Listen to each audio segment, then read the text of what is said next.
The Senate Committee on Health, Education, Labor, and Pensions will please come to order. This is another in a series of hearings reauthorizing the Higher Education Act.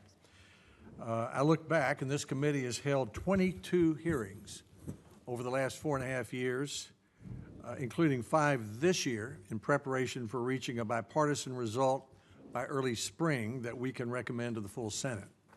Senator Murray and I will each have an opening statement, then we'll introduce the witnesses. After the witnesses' testimony, senators will each have 5 minutes of questions.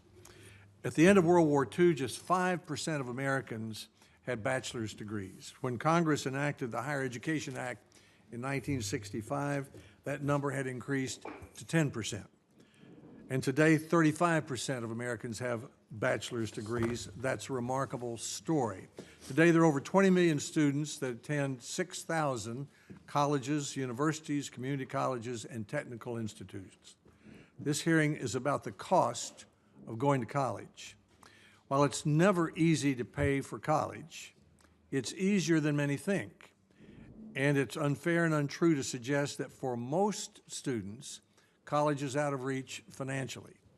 Each year, 32% of students, those from low-income families, qualify for up to $5,920 in a Pell Grant that they do not have to pay back. According to the College Board, the average tuition at a 2-year community college is about $3,600 for the 2017-18 academic year. So a maximum Pell Grant would more than cover tuition.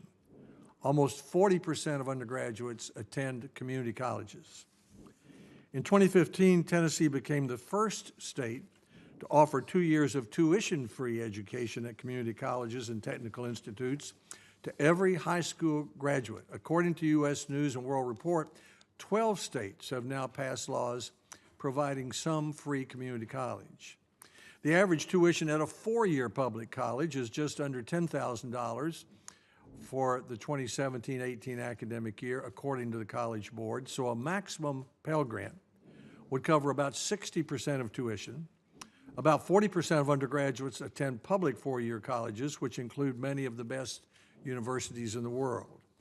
Federal aid does not take into account other scholarships a student may receive. For example, the University of Tennessee, Knoxville, 1/3 of students have a Pell Grant. In addition, 92% of in-state freshmen receive a State Hope Scholarship, which provides up to $3,500 annually for the first 2 years and up to $4,500 annually for the next 2. If a student receives both a Pell Grant and the Hope Scholarship, that would nearly cover the full cost of tuition. On top of these scholarships that students do not pay back, last year taxpayers loaned students $92 billion that students must pay back, but on generous terms. For federal loans, there's no credit check, and in some cases, students may elect to pay back loans based on their income, and after 20-25 years, the loans may be forgiven. At one of our previous hearings, Dr. Susan Dynarski testified in the United States, typical undergraduate debt is less than $10,000 for those who don't complete a 4-year degree, and about $30,000 for those who do. So for most students, an education at a public college or university is affordable. Many members of this committee believe taxpayers should spend even more on federal aid to college students. Whether there'll be additional federal dollars will be decided by the Appropriations Committee, where Senator Murray is the ranking member. As we continue to consider the cost of college, I would suggest we also consider what is known as the Bennett hypothesis. In 1987, then U.S. Education Secretary Bill Bennett said, quote, "If anything, increases in financial aid in recent years have enabled colleges and universities blithely to raise their tuitions, confident that federal loan subsidies would help cushion the increase. In 1978, subsidies became available to a greatly expanded number of students. In 1980, college tuitions began rising year after year at a rate that exceeded inflation. Federal student aid policies do not cause college price inflation," he said, "but there's little doubt they help make it possible," unquote. So in 1987, 31 years ago, when there were almost 13 million college students, taxpayers spent $3.7 billion on Pell Grants. Today, there are 20 million college students. We spend $28 billion.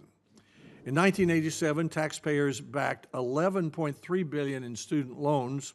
Last year, taxpayers directly made $92 billion in new loans to students. 31 years ago, average tuition at a four-year college was $3,200.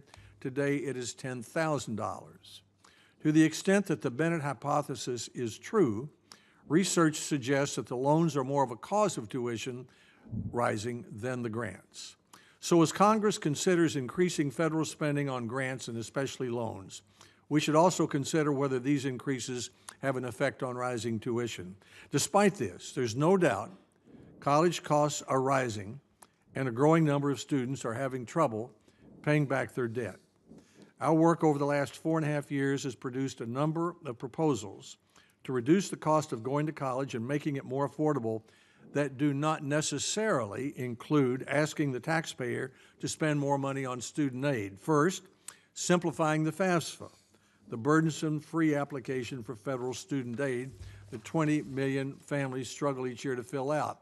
This would remove it as a barrier to college and help students better understand the range of schools they can afford. Of course, to receive a Pell Grant or any other federal aid, a student must complete the FAFSA. After hearing testimony at our November hearing, I believe Senator Bennett and I are now able to finalize a proposal to reduce the number of questions from 108 to 15 to 25. The former president of Southwest Community College in Memphis told me he believes he loses 1,500 students each semester because of the complexity of the FAFSA.